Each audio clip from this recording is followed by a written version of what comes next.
sector for our commitment to sustainability. We have an environmental management system that is truly best in class within U.S. airports.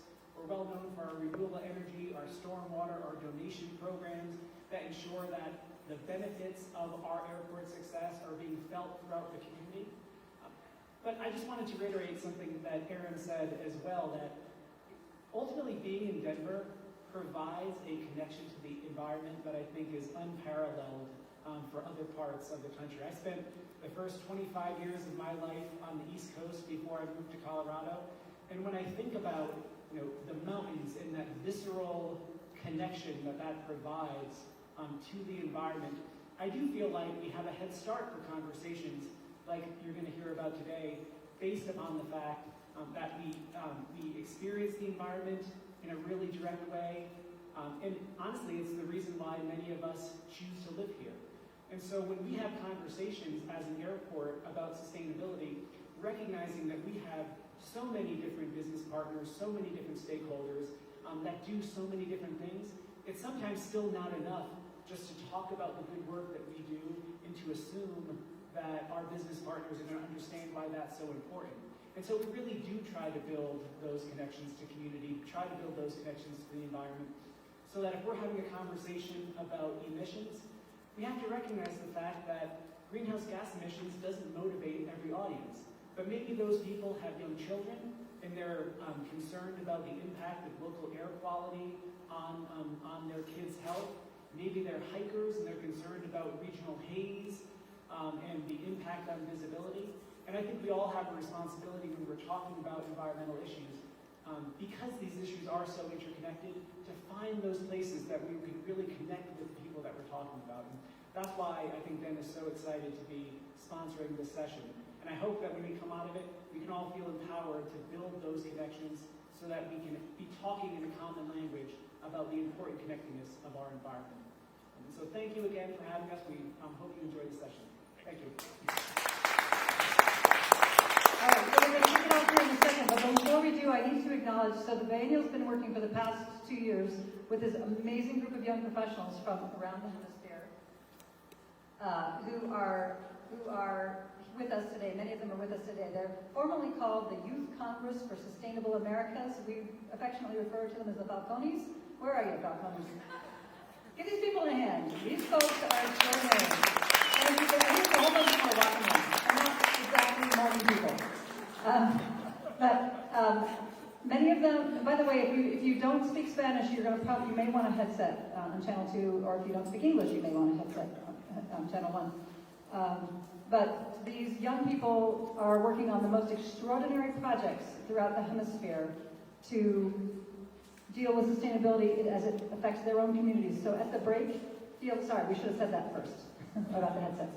But feel free at the break to buttonhole these people, because 5 minutes spent with one of these folks will restore your faith in humanity. I mean that.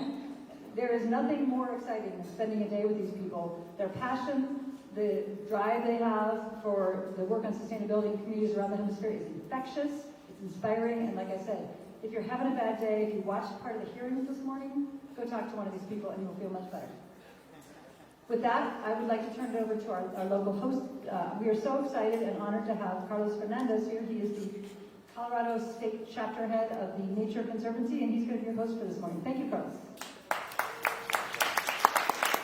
Thank you very much. Good morning, buenos dias, bon dia. So excited to have everybody here today. We're going to have an amazing panel. So why don't the panelists come and join me here on the stage? Let's follow the same order that we have here. So Carlos, if you don't mind sitting next to me. Catayun, if you don't mind. Leila and Sebastian. Why don't we also make sure who does need Carlos, if you don't mind. Oh, you have one already. Have another one. Let's make sure everybody has. Anybody else? Okay. So, for those of you who have just arrived, make sure we have simultaneous translation, so let's make sure we have that. I'm happy to also be able to translate. The whole goal here is for everybody to use the language that you're connected to, your mother tongue, and the language that you feel more connected from your heart. and we're going to be able to have that conversation, given the fact that we're discussing about empathy. Once again, I'm deeply honored to share this panel with these amazing panelists. Each of them have an amazing background, and you're going to hear about them. And that's how we're going to be starting our conversation today. So, if you don't mind, why don't we get started by asking each of you, and Katayuna, I'm going to ask you to be the last for this only question. What we're going to do is, I have a series of questions. I'm going to be asking at the very beginning an introduction from each of our panelists. And the introduction is not only what is your name and what do you do, but also what is your connection to empathy and why empathy is important. And then I have a series of questions I'm going to be asking, and I'm going to be asking them to answer. Some of them are experts on any particular question, but the reality is, because of who they are, I'm sure they have opinions about other questions as well. And we're going to leave between 20 and 30 minutes towards the end for questions and answers. Any questions from the public before we get started? Okay. So, Carlos, do you mind introducing yourself, who you are, where do you come from, and why, from your perspective, empathy in action, which is a theme from this panel, is such an important theme?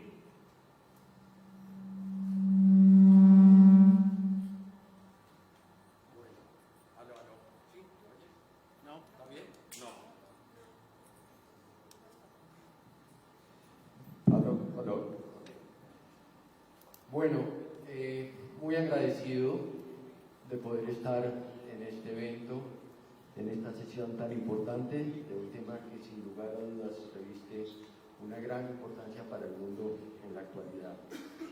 ¿Quién soy? Quizás mirando retrospectivamente desde mi formación y desde mi experiencia a lo largo de mi vida personal y profesional, puedo decir sin lugar a dudas que soy un privilegiado. Desde muy pequeño he tenido una posibilidad de estar muy cercano a la naturaleza, a la gente, y desde entonces se despertó en mí un enorme interés por la salud del sistema natural y cultural. Y eso, digamos, abrió mi camino y mi formación para estudiar algunos aspectos que fueron fundamentales en mi formación personal, en este caso como antropólogo, ambientalista y arqueólogo. Y poco a poco me fui dando cuenta que quizás uno de los aspectos más sobresalientes de mi formación y de mi interés, y por lo tanto de la empatía con mi propio ser, era el poder encontrar felizmente el polo a tierra. Ese polo a tierra que le da la perspectiva histórica, las raíces de nuestros ancestros, de todos los elementos que se han venido conjugando a lo largo de nuestro desarrollo como especie y como comunidad. Para mí la empatía es sin lugar a dudas la capacidad psicológica o antropológica, como la queramos ver, que nos permite cognitivamente, cognitiva entendido como la capacidad de conocer, de entender, la que nos permite sentir, experimentar, reaccionar frente a una realidad y a un entorno que es el que rige nuestra propia cognición, nuestra forma de sentir la realidad de lo que nos rodea. Y es ahí donde está, a mi juicio, el elemento más importante de la percepción de nuestra realidad. A lo largo de los años de mi formación como antropólogo, empecé a entender el papel vital que tiene el etnocentrismo, la etnocentralización de esa realidad que desde pequeño se nos suministra para formar nuestra forma de percibir el mundo. Y cuando esto se conjuga desde la antropología con el individuo, con la sociedad, con las culturas, con las diferentes naciones, uno realmente empieza a entender la dificultad de esos canales de entendimiento y de percepción desde lo personal hasta lo más macro, que es lo multicultural.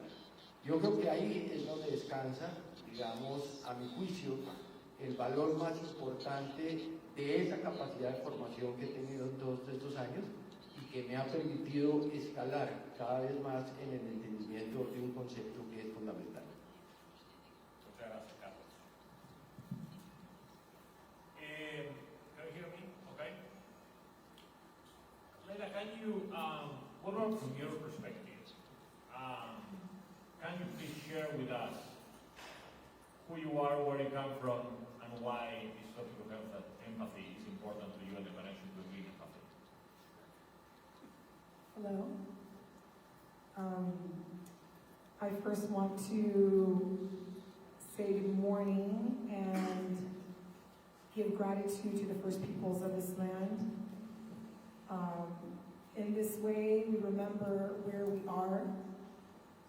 The First Nations, the indigenous peoples of Colorado, what we now call Colorado, were and are the Arapaho, Cheyenne, Sioux, and all around Colorado, the Comanche and Pueblos.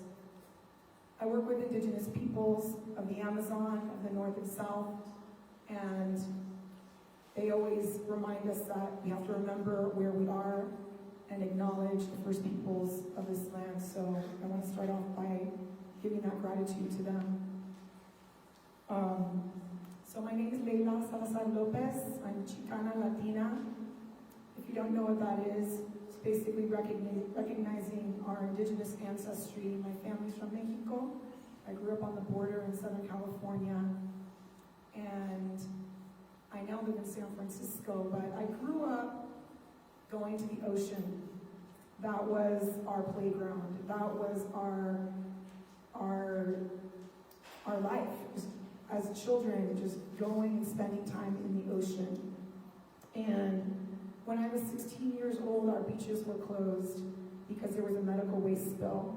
And that was my wake-up moment of how, why, how could this be possible that we can't go to the beach? There's medical waste on our beach.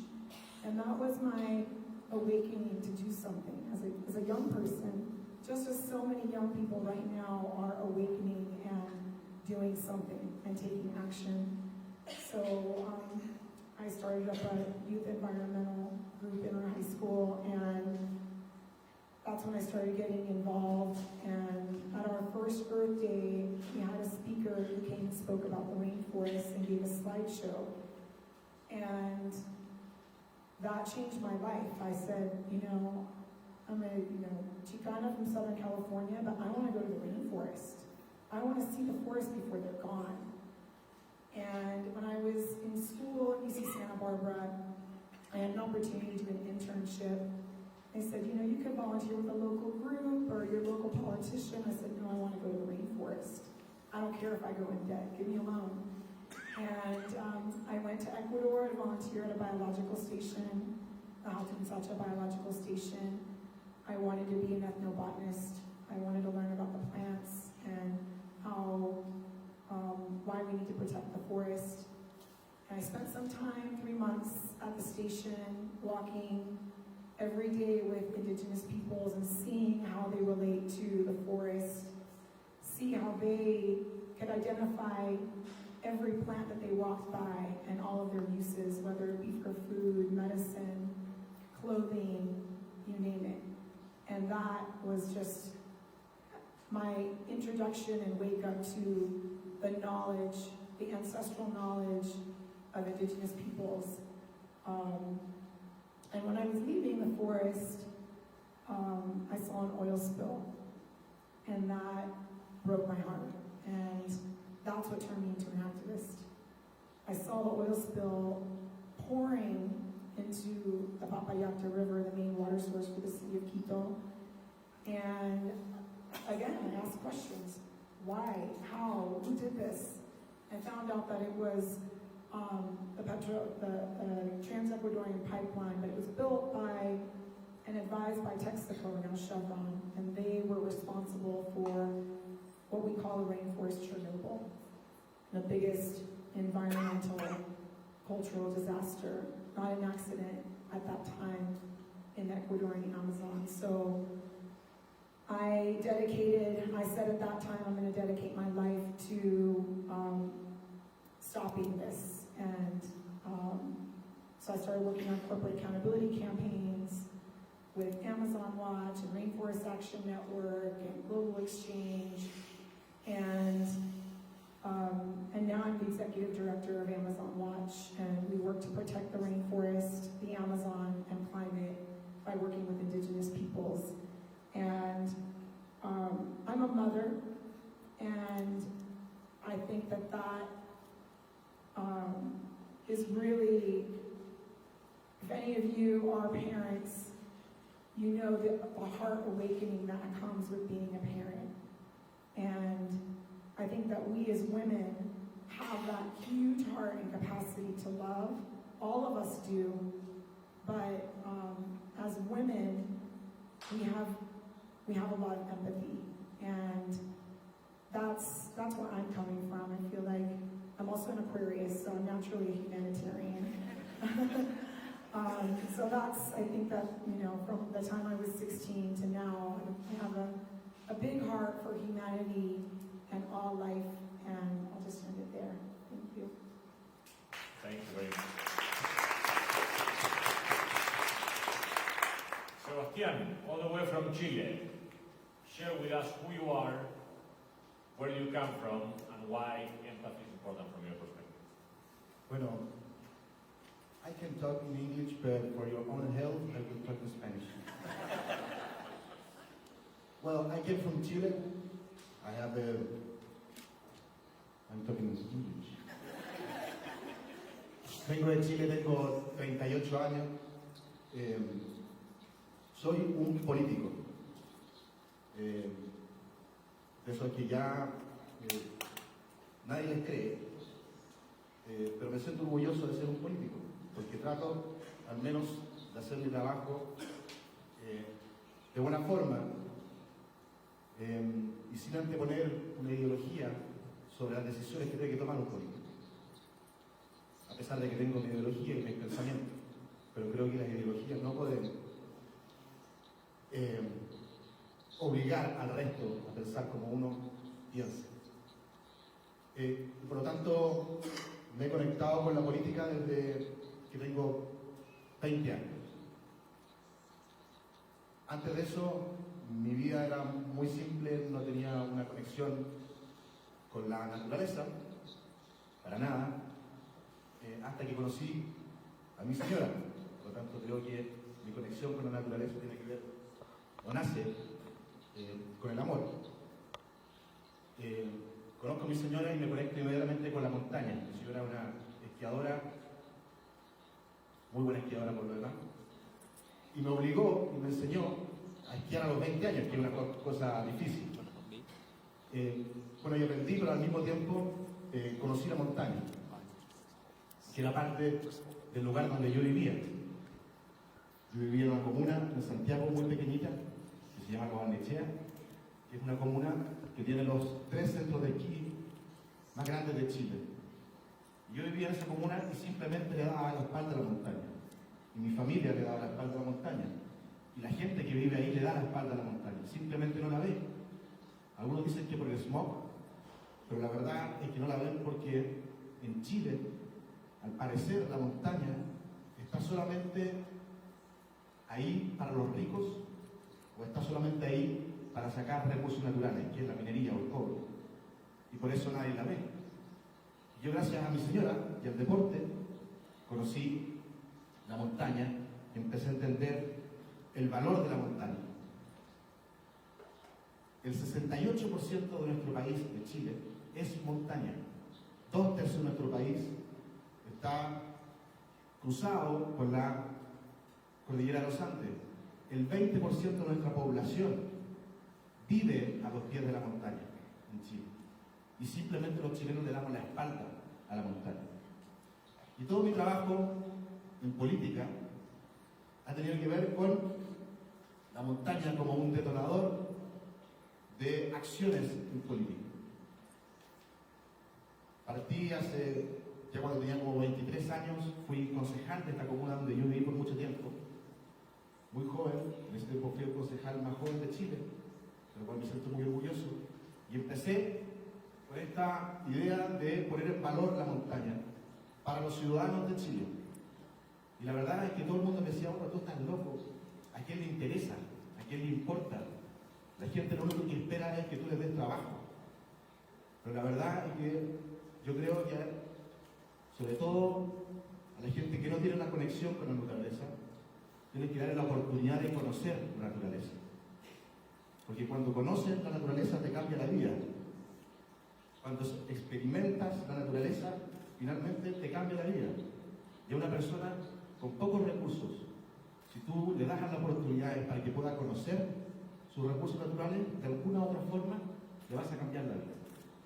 Y eso es el rol que tenemos los políticos, cambiar la vida de las personas para mejor. Y empecé trabajando con este tema de la montaña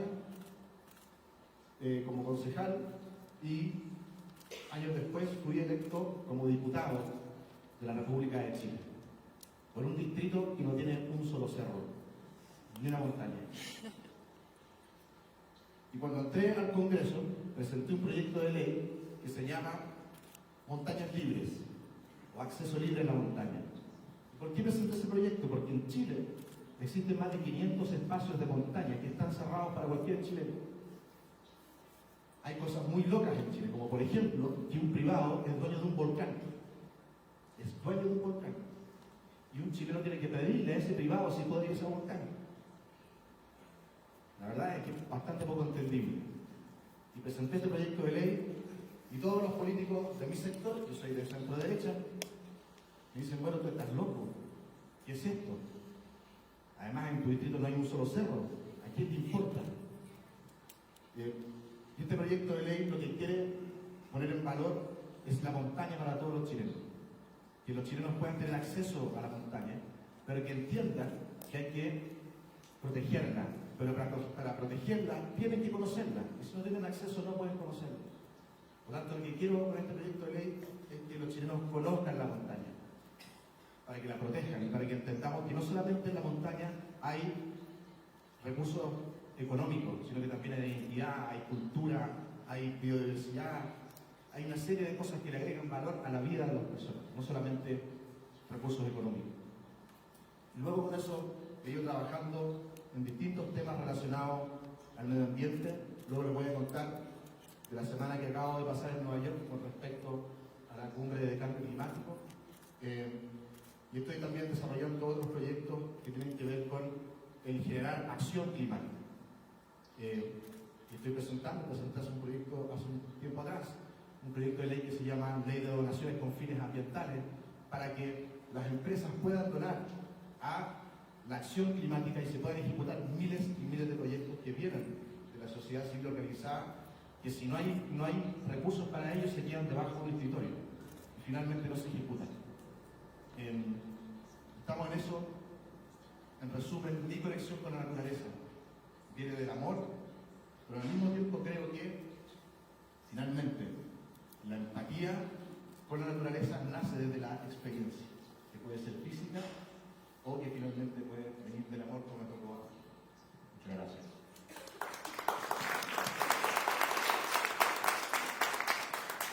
If you don't mind, not only explaining who you are, where you come from, but also you have done studies about empathy.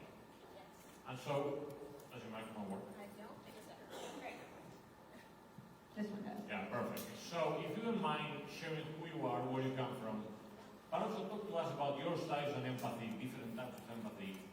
Just shed some light on that. Absolutely. Hello, welcome. Thank you for all being here. I love this prompt because I feel like you could all Google us and find out where we got our degrees and what we've studied and all that, but empathy is already happening in this room right now as each of you hear our stories and find the parts of those that are relevant to your own life experiences. So I'd love to add to that, and maybe something that I say will resonate with you, maybe not, but a little more about me. So I grew up in Portland, Oregon, on a small Christmas tree farm. So very close to nature, running around outside all day, every day. But I also grew up as the child of 2 immigrant parents from Iran and Pakistan, and had a very traditional upbringing in the sense of what I was encouraged to do with my life. So I had 3 choices. I could be a doctor, a lawyer, or an engineer.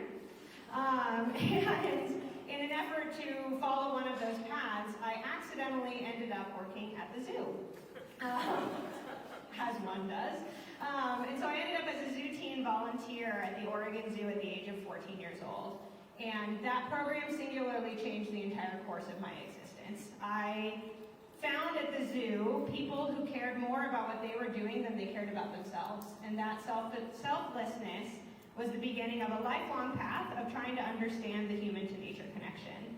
So after volunteering at the zoo, I didn't know what that would look like, so I continued to try and chase down part-time jobs, full-time jobs, internships, anything that would let me stay at the zoo and understand more about what it was about this experience that changed everything that I had been brought up to believe.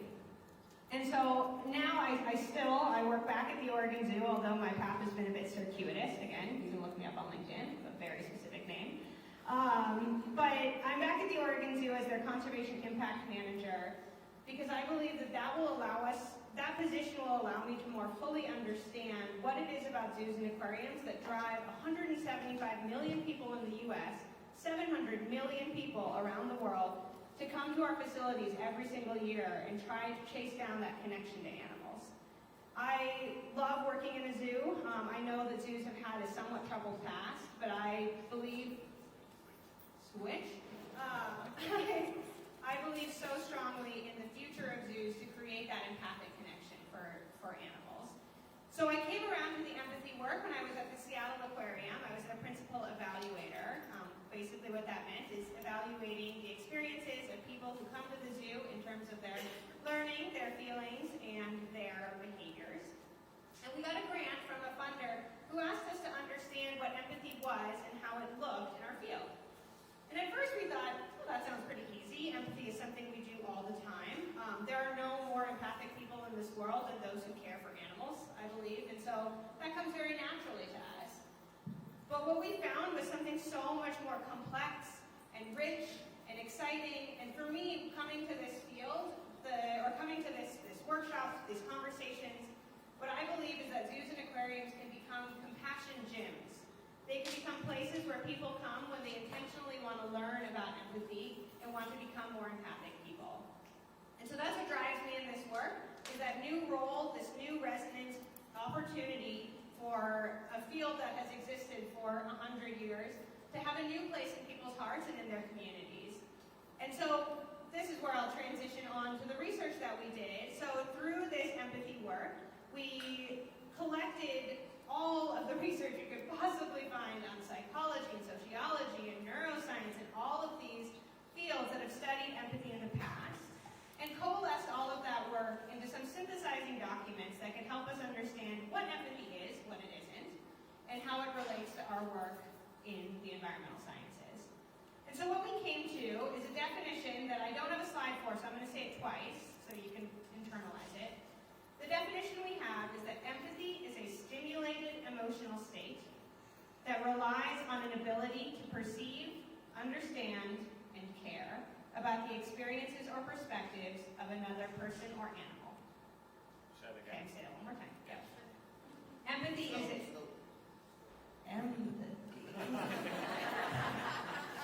is a stimulated, that's a good word there, emotional state that relies on an ability, again, a word to punctuate, to perceive, understand, or care about the experiences or perspectives of another person or animal.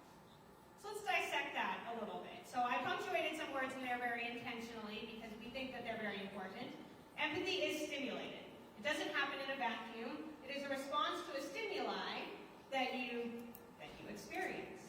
That's kind of exciting. We can get people to feel empathy by creating experiences that trigger that emotional state.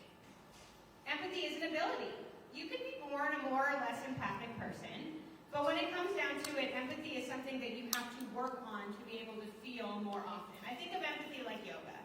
The purpose of yoga isn't to do a handstand, but it is to be able to breathe and self-reflect and go through challenging times with an added level of intentionality.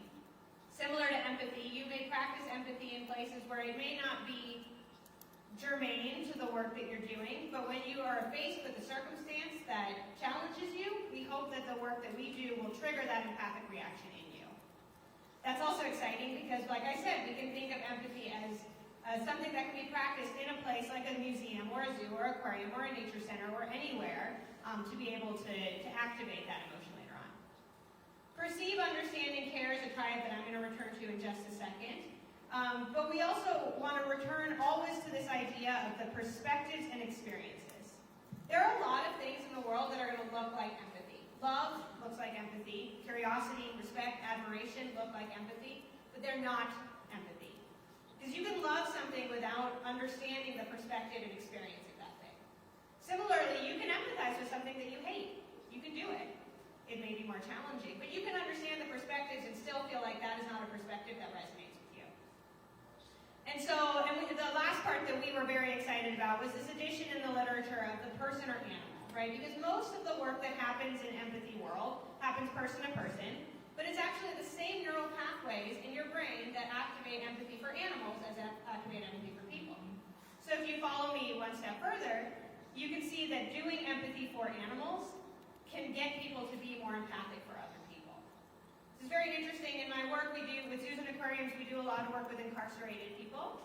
And so I've done these empathy workshops in prisons with incarcerated folk who are very interested in this idea of building their empathy for others through work with animals and saving endangered species. We can talk about that another time. Very fascinating. So I promised we would return to that triad. That's the last thing I'll put out there before we'll move on. But empathy, when we started out, we thought empathy was just one thing, right? It's an umbrella concept. Empathy is the construct. That's not actually true. Empathy is actually 3 different constructs, and the word empathy is the umbrella over those. So we have cognitive, affective, and motivational empathy. Affective empathy, I'll start there. That's the one we most commonly associate with just the blanket concept of empathy. That's the one where I feel what you feel. And that may be a productive place to work, but it may not, because how can we truly say that we know what another person is feeling or another animal is feeling? So we'll put that aside for now, because cognitive and motivational are perhaps more interesting places for us to think about. Cognitive is understanding the experiences and perspectives of another. So to say that, you watch a kid drop their ice cream cone, and you understand that that's like a fundamental bummer of the human existence, but like, you have not currently dropped your ice cream cone, so you're not also crying about it. But you understand that perspective. Maybe that's happened to you in the past. And so that's something we can activate to get people to think about the experiences of others. And then lastly, motivational empathy, which is being motivated by your empathy in some way to either relieve the suffering or extend the joy of another. So those are negative and positive empathy, respectively. So in that sense, the example that I give is of the moment that the tide turned on straws and plastics in our world.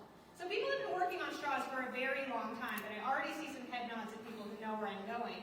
The moment the tide turned on straws was when we saw that video of that sea turtle with the straw getting pulled out of its nose, right? You had this visceral, guttural reaction to that grossness, right? And you thought to yourself, what are we doing in this world? That empathy motivated some people, hopefully a lot of people in this room, to change their actions. And that's the place that we're most interested in working.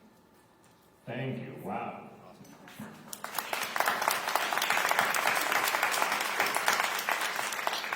So the following question that I have to the panelists, based on what we have learned so far, I'm going to combine a couple of these questions. And I'm going to have anybody, any of you, raise your hand who wants to start. The first one is, what is a human connection to the environment after we have learned about empathy as well? How do you cultivate that human connection? But the second part of that question is, what are the actionable steps that from your perspectives and from each of your positions human can take in order to be able to have that connection to the environment? So number one is almost a definition, you know, what is a human connection to the environment? The second part of that question is how do you cultivate that? And then the second question is actionable steps that people can take about conservation and environment generally. All of you are experts on that. Who wants to start? I'm looking at you. So if you don't mind, Leila, and also if you don't mind, you know, earlier today we were talking to Leila and Sebastian. Both of them have just came back from New York. They were part of the Climate Week. They were with Greta and many others. And so if you don't mind kind of sharing as part of that connection, what do you witness? Or, Just you saying that gets me teary-eyed. If you've been paying attention, our youth are incensed by what we're doing, what we've done, what we've taken away from them. And they're not going to wait another 25 years for climate talks to figure it out. And that's hope. And I have the opportunity to meet some of the core organizers of the New York Climate March. They're young people, high school students who a few months ago were just going to school. And after, seeing and hearing Greta, a year ago, a lone high school student sitting in front of the Swedish parliament, they were motivated. As you explained, they were motivated to act. From that connection of seeing that one person and then seeing that movement grow, seeing that response grow, they took action. And in 2 months, they organized the biggest youth climate event ever. They said that they expected 10,000 people in the streets of New York, and that's what they got a permit for. Up until Thursday night, they were talking to the police, and they said they were expecting 10, maybe 15. Maybe they would be radical and get 5,000 more people out there. There were 315,000 people in the streets of New York. I marched with my kids in San Francisco. There were 30,000. Sydney saw the biggest mobilization ever in the history of Australia.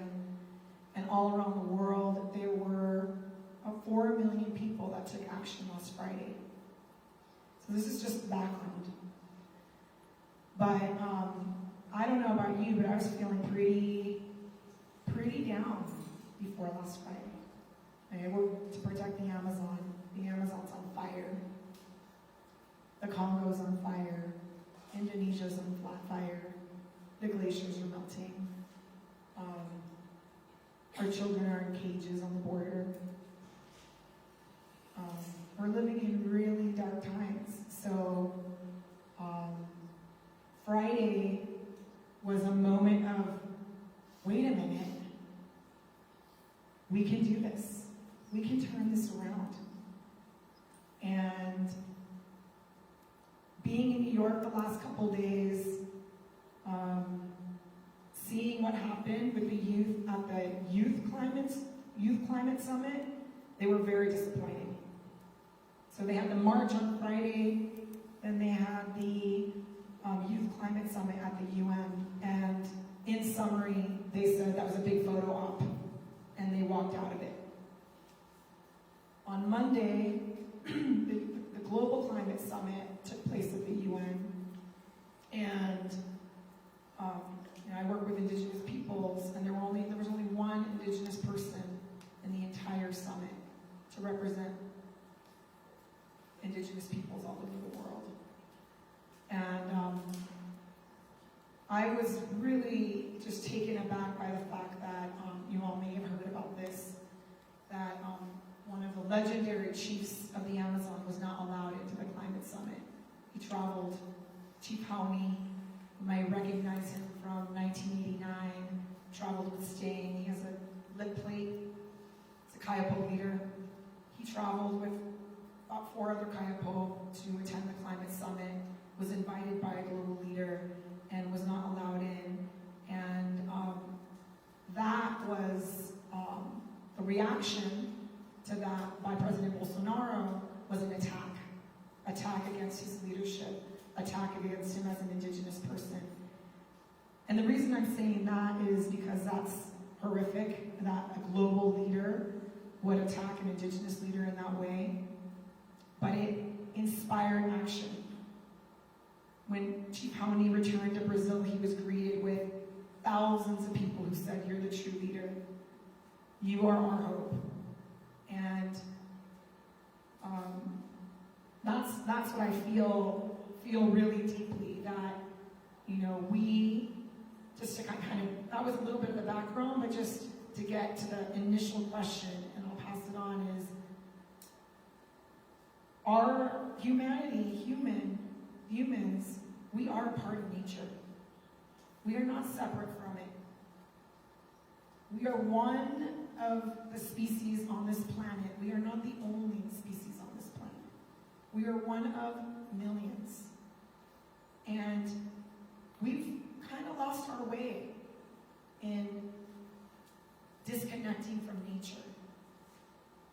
And so that's what's allowed us to commodify and monetize and see nature as separate from us. But when we reconnect with who we truly are, either spiritually or not, we will, if we can reconnect to nature, we will realize that we are a part of it, and we will not want to destroy our only home. And that's really the message that the youth are reminding us about. This is our only home. It's on fire. And what kind of home do we want to give our children, our future generations, and all life? Because we are living in a mass extinction. Every day, plants and animals go extinct because of our actions. So we have to reconnect with that, stop that, and do everything that we possibly can to respond. This is not 10 years from now. This is now. We're not, a couple years ago we used to say, climate change is coming, climate change, the climate crisis is coming. It's not coming, it's now. And so we have to really hear the voice of the youth who are saying we don't have time. We don't have time to talk about continued extraction. We need to turn it around and say, stop extraction and expansion of extraction and promote renewables and a reconnection to nature. And that will bring back our humanity and our connection to nature. Thank you very much.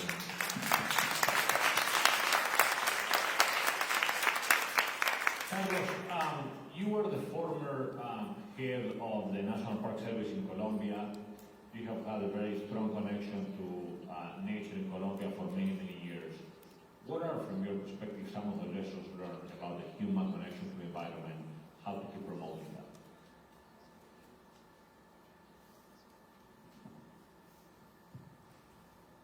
Bueno,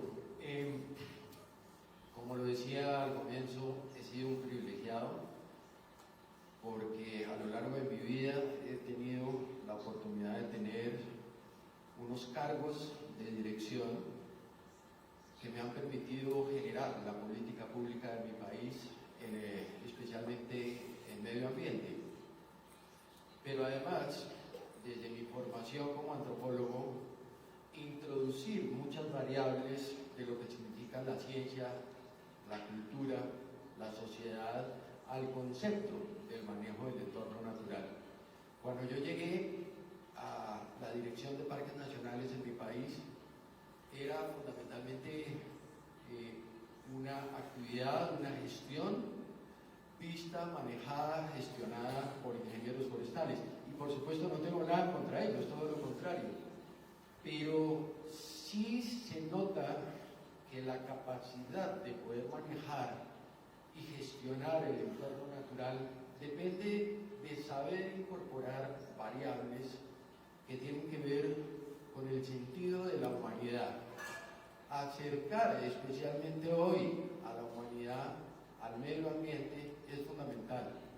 La tecnología, lamentablemente, a pesar de todo lo que nos ha permitido en el mundo moderno, nos ha ido alejando progresivamente del entorno natural. Ve uno a sus hijos, a la juventud, pegadas a un celular permanentemente, y yo recuerdo mi infancia jugando en el bosque, jugando en el medio natural, viviendo la naturaleza, y veo cómo cada vez se pierde más y más y más ese sentido de pertenencia al entorno natural. Mi formación como antropólogo me llevó a cosas muy importantes en mi vida. Mi trabajo de grado en la universidad lo pude realizar en un sitio magnífico que me dio las primeras bases y el entendimiento de lo que significa vivir en armonía con la naturaleza. La Sierra Nevada de Santa Marta, la montaña intertropical más alta del mundo junto a un litoral, en donde tú tienes en menos de 30 kilómetros en línea recta las nieves perpetuas y el mar, o sea, en 30 kilómetros el resumen de todos los pisos térmicos del planeta resumidos en un solo sitio, que por demás tiene una gran cantidad de culturas, de valores históricos muy afianzados en el entendimiento de cómo se debe manejar asertivamente esa relación hombre-naturaleza. Y por primera vez me di cuenta de lo importante que resulta para cualquier ser tener contacto con esa identidad ancestral de estos pueblos que ven el mundo, la realidad, su cosmovisión, su visión del mundo, muy en función de la conexión, la conectividad de todo ese flujo de energías que están aquí presentes y que lamentablemente nosotros no entendemos, no las vemos, no hacen parte de nuestra vida. Para un indígena, particularmente para aquellos que tienen una mayor relación con el conocimiento ancestral, todas las fuerzas energéticas que están alrededor de una persona, de una sociedad, de una cultura y de su entorno, viven en función de un enorme aprendizaje de lecturas que están observando ellos en su entorno natural, donde el hombre es apenas uno de los ingredientes, no está por encima de ningún otro. Y entender esa realidad significa un cambio de perspectiva enorme. Como arqueólogo que era en ese momento, estaba trabajando en un sitio que se acaba de descubrir, que es Ciudad Perdida, un sitio arqueológico de suma importancia en Colombia, donde los antiguos taironas lograron desarrollar un sistema de ciudades en esta montaña intertropical muy avanzado para el contexto del desarrollo prehispánico en esta región del continente. Y ellos lograron entender la relación tan importante que existe desde el mar hasta las nieves perpetuas, especialmente a través de la conexión y conectividad espiritual, que obviamente debe atenderse para poder manejar asertivamente todos estos flujos energéticos que ellos entienden, que ellos ven, que ellos valoran, y que uno se queda sorprendido las lecturas que hacen de cualquier momento, de cualquier relación, de cualquier persona, a partir precisamente de esos sentidos de energía que tenemos todos y que son los que generan exactamente la empatía. Finalmente, a mi juicio, y hablando de empatía, lo más importante, después de todo mi aprendizaje profesional y personal, que tiene que ver mucho con esa capacidad de entender nuestro rol en la naturaleza es sobre todo desde un concepto que para mí es la base de lo que debe ser el entendimiento del ser humano en este planeta: respeto. Si no tenemos respeto, no hay empatía. Empatía es tener respeto por la diferencia, por la variabilidad, por las diferentes formas de ser y de entender, y especialmente por estas diferentes formas de conocimiento que lamentablemente nosotros no queremos aceptar, no queremos valorar, no queremos entender que hay allí un conocimiento ancestral enorme en múltiples culturas que obviamente hemos marginado siempre. Muchas gracias.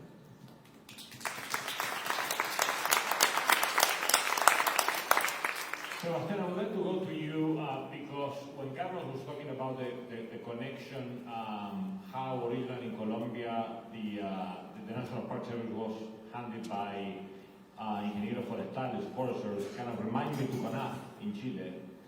Remind me a little bit about your words about the connection, how many people like you didn't have a real connection to nature.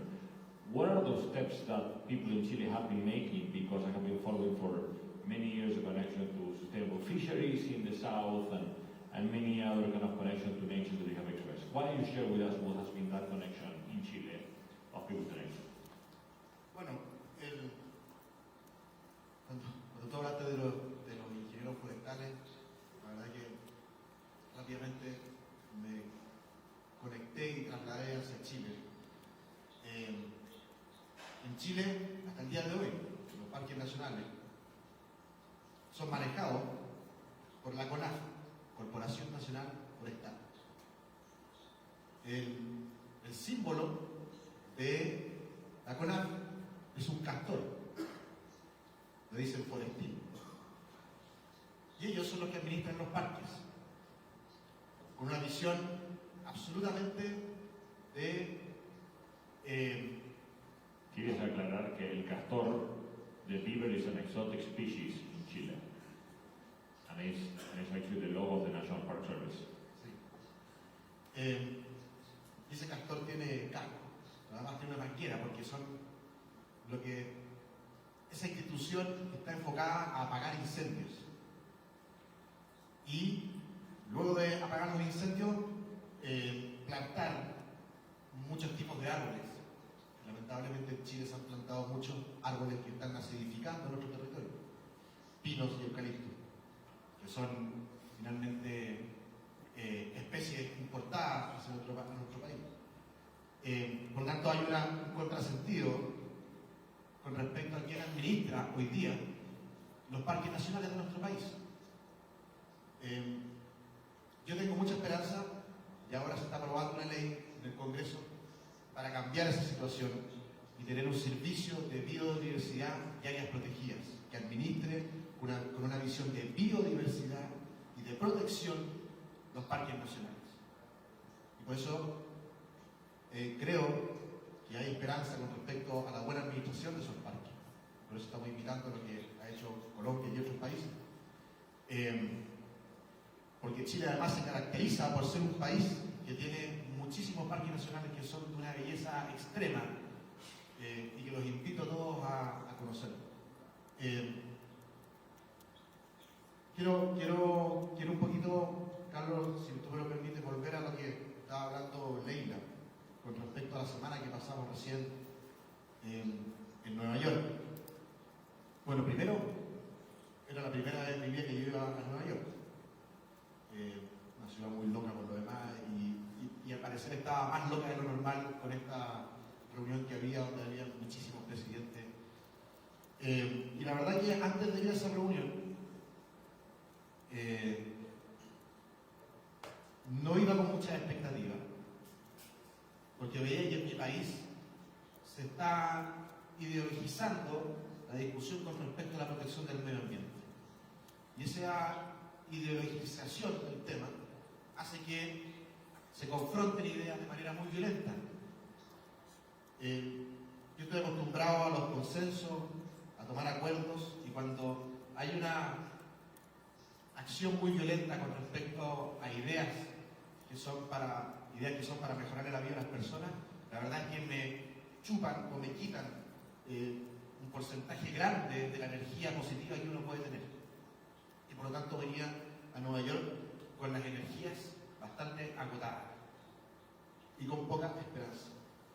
Pero luego, estando en Nueva York y viendo muchísima gente en la ONU, que es como estar en una torre de Babel, porque de verdad se hablan miles y millones de idiomas, está repleto de cultura, pero el tema principal de la ONU tenía que ver con la protección del medio ambiente. Y eso, que un grupo de burócratas en la ONU esté conversando sobre eso, ya me da esperanza. Alguien entendió que esto es importante. ¿Y gracias a quién? A gente como Leila, a gente como Greta, que finalmente nos están obligando a acelerar la toma de decisiones a los que estamos en política y a entender que lo que tenemos que hacer es asegurar la vida de las futuras generaciones, de los que vienen. Y yo ahí miro a mis hijos y digo, bueno, tengo que hacer algo por mis hijos para que vean lo que yo vi. Y yo creo que lo podemos lograr. Solo contarles 2 datos, 3, de acuerdo que se tomaron en esta reunión. Primero se construyó una alianza para los bosques lluviosos, Rainforest Alliance. Tú estabas en esa reunión, te vi porque yo estaba bien arriba. Liderada por el presidente Macron de Francia y por el presidente Piñera de Chile. Creo que hay un espacio gigante para proteger de buena forma, Duque también de Colombia, un espacio gigante para proteger los bosques lluviosos de nuestro planeta. Espero que el señor Bolsonaro entienda de que el Amazonas está en Brasil, pero finalmente le pertenece a toda la humanidad. Evidentemente siempre respetando la soberanía de cada uno de los países, pero le pertenece a cada uno de nosotros, así como la Patagonia le pertenece a cada uno de nosotros, independiente de que esté en Chile o Argentina. Eso es una cosa positiva, Rainforest Alliance. Segundo, 70 países se comprometieron a un plan de descarbonización al año 2050. 70 países. Y 106 grandes empresas del mundo se comprometieron a eso. Uno podría decir, bueno, el 2050 es muy allá. Podemos hacer esfuerzos para que eso sea más rápido. Y yo tengo dudas de que va a ser más rápido. ¿Y por qué va a ser más rápido? Porque hay gente como Leila, hay gente como Greta, que nos está empujando a los políticos a hacer las cosas más rápido. Pero además, tenemos algo que antes no teníamos. La tecnología que bajan de costo de forma acelerada y por lo tanto nos va a permitir poder llegar a esas metas mucho más rápido. Y por eso creo que lo que está pasando ahora en Nueva York es súper positivo.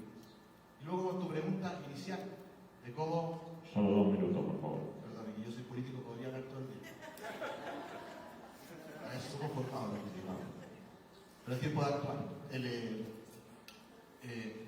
Sobre la conexión, ¿qué podemos hacer nosotros con respecto a la conexión de la naturaleza? Simplemente dar los espacios para que la gente, en mi país, yo sé que aquí en Colorado eso está muy avanzado, pero en mi país, darle la oportunidad a la gente de que conozca la naturaleza, que la viva, que sienta la experiencia, porque si no la conoce, no la protege. Y por lo tanto, yo creo que eso es lo que tenemos que hacer desde mi posición, a través de la educación, a través de entregar las oportunidades, sobre todo a los niños, de conocer los espacios naturales de su país, y finalmente le van a generar una masa crítica en favor de la protección de la naturaleza. A través de la educación y de la conexión con la naturaleza, yo creo que podemos hacer muchas cosas. Sobre todo en mi país, donde al parecer la naturaleza está solamente asegurada para un cierto grupo. Y el resto, que se jodan, como dicen por ahí. Pero la verdad es que yo creo es que como políticos tenemos que dar la oportunidad a todos de una educación de buena calidad, y esa educación de buena calidad tiene que ver con conectarse con la naturaleza. Muchas gracias.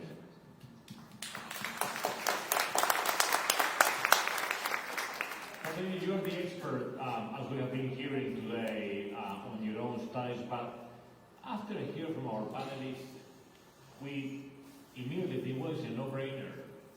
Everybody has this empathy, but we realize there are barriers to empathy. Can you share that with us? What are the barriers to empathy? Yeah, absolutely. So in our research, we identified 6 best practices to engender empathy, and associated with that barriers that prevent people from feeling empathy. So to dovetail off you really quickly, one of the best practices for creating empathy, and if you want to extrapolate it, a connection to nature, is the creation, I'm just talking slower, great.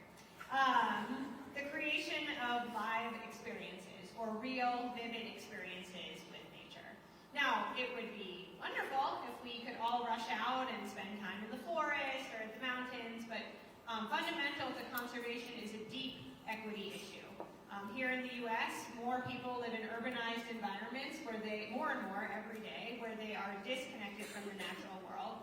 And so we also don't want everyone rushing into the Serengeti to flood the plains with their presence. I want to say to that, live experiences don't have to include spending time in untouched, pristine natural environments. They can also mean spending time in urban parks, and in school gardens, and in zoos and aquariums, and in museums, and in environmental education centers. All of these are fantastic places in which you can experience wildlife and nature in a form that will engender an empathic reaction. So I think that's very important to say, because especially in the U.S., conservation has become a white privilege issue, which is insane, because the things that are going to affect people through conservation, the lack of conservation work, will inequitably affect people of color before they will affect white people, or privileged people in general.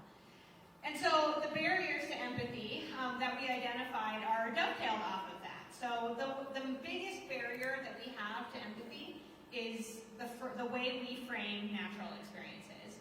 When we frame experiences in a way that, or we frame animal experiences in a way that distances people from those animals, it shuts down empathy right away. So in environmental education, we are very concerned with facts.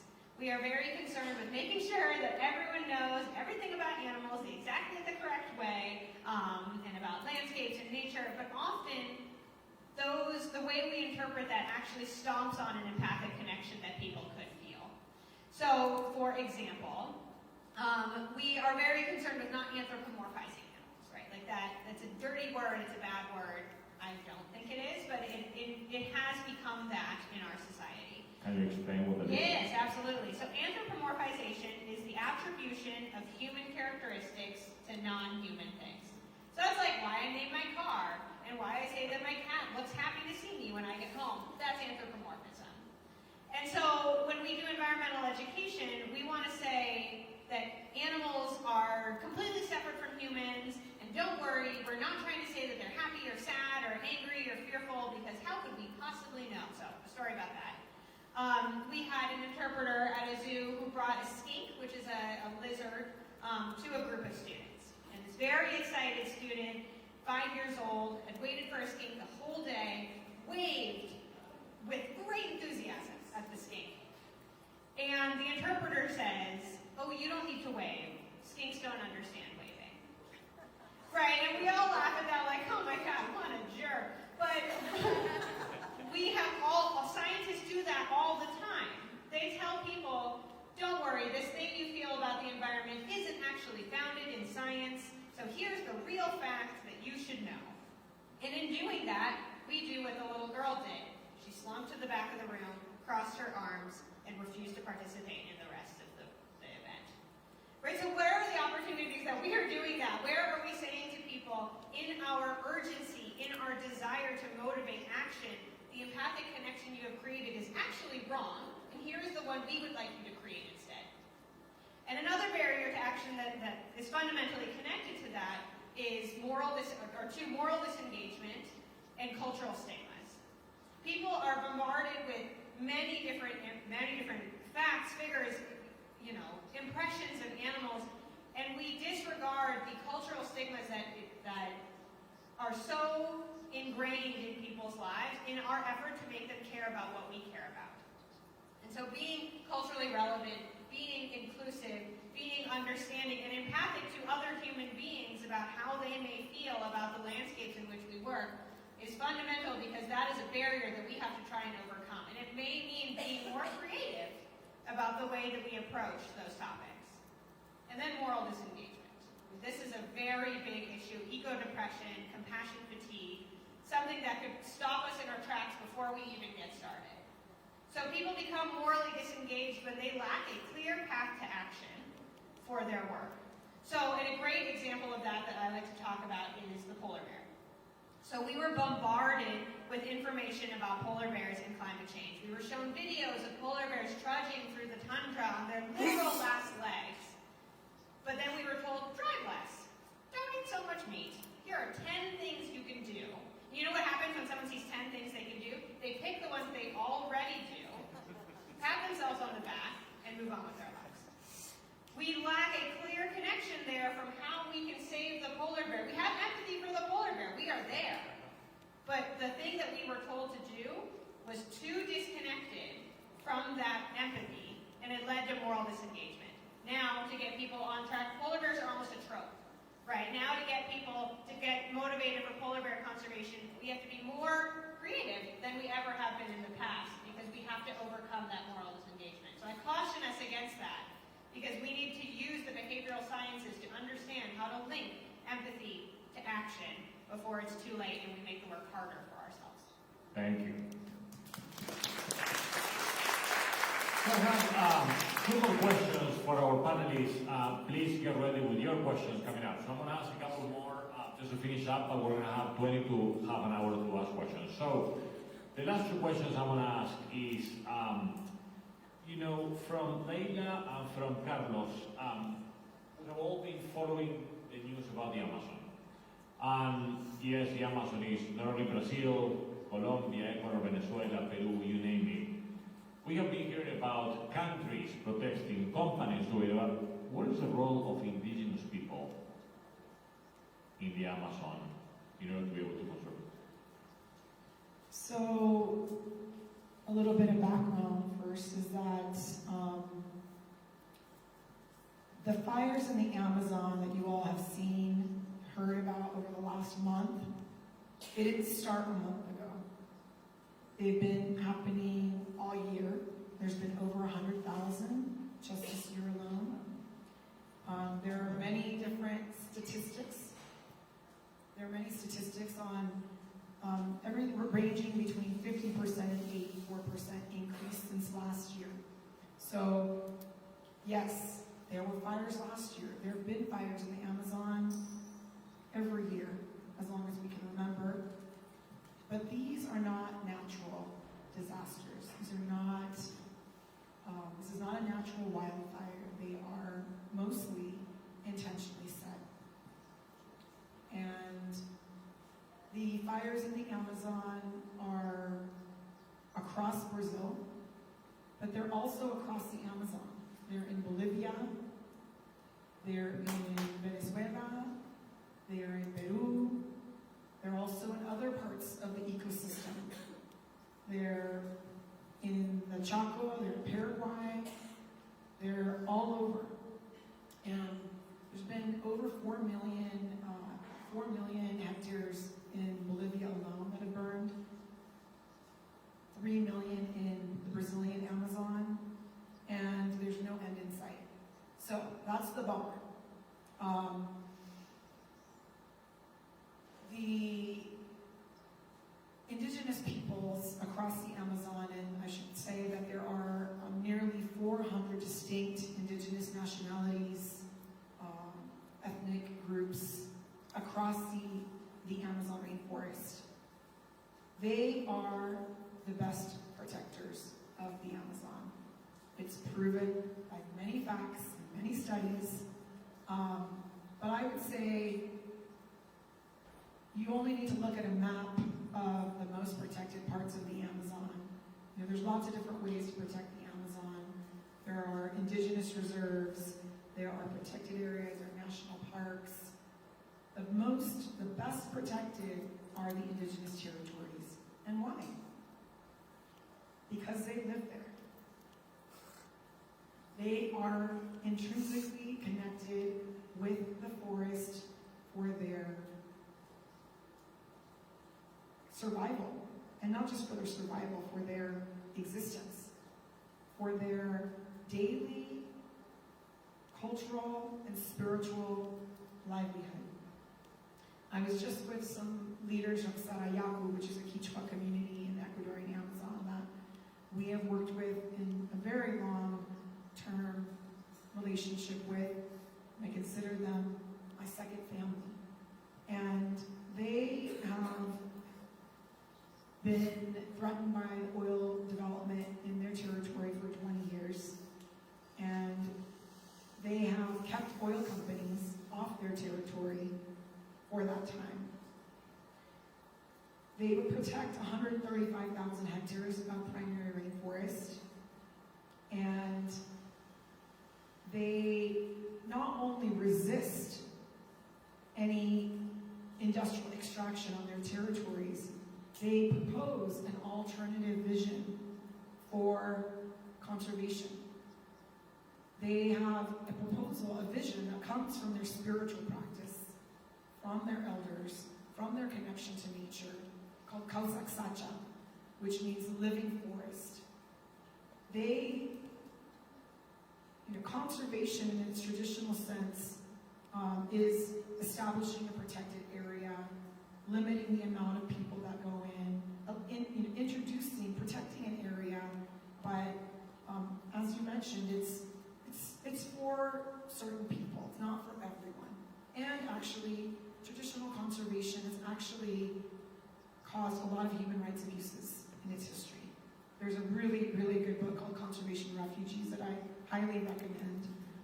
Vicky Talley-Corpus, a special rapporteur on Indigenous issues, has issued a report on the historic violations of human rights for traditional conservation, because it was seen 100 years ago that if you have people living there, that can actually cause a destruction of it. But not when we're talking about indigenous peoples, because they have been the ones who have been protecting these areas, whether you're the Kogi or the Uwa in Colombia or the Quechua of Sarayaku, or the traditional Miwok people of the Yosemite Valley. They have been living there for thousands of years, and they have been protecting it because they are intrinsically connected. And Kausaksacha, Living Forest proposal, is about just that. It's about protecting the forest for the trees, but for all life, from the smallest microorganism to the leafcutter ant, to the tapir, to what cannot even be seen, which they are very clear that there are spiritual beings as well that we cannot see, but guide the vision to actually protect that forest. It's hard for people to understand, right? Especially if you haven't been there. But you don't have to go there to know that the rainforests are the heart of our world. They are what creates oxygen. There are people who are denying those facts right now. But they store carbon, but not when they're burning. They are becoming a carbon emitter rather than a carbon sequester. So that's why we're working so hard to respond to the fires, but not only respond to the fires, to let everyone know that the fires are physical and they are a political threat. They are intentional.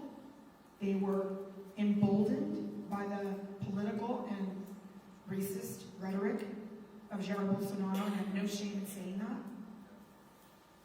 He has emboldened people to go and set fire to the Amazon to make way for soy and cattle. And industrial agribusiness is benefiting from that. Companies from the US, ADM, Bunge, Cargill, international governments, companies, and financiers. And I can speak more on that. It's not a secret. It's not, you could go to our complicity and destruction report, which outlines and exposes the agribusiness traders and their financiers. And we actually do have a dirty dozen list on our website that lists some of the companies that you can engage with protest, and you can find more about at amazonwatch.org. Thank you very much. So I want to open up for questions, but I want to ask the same question for you, Carlos. Sierra Nevada, Santa Marta, Amazonia, Colombiana, and then I want to go to you, Sebastián, and ask, what is the role of politicians in this work? So, Carlos, and then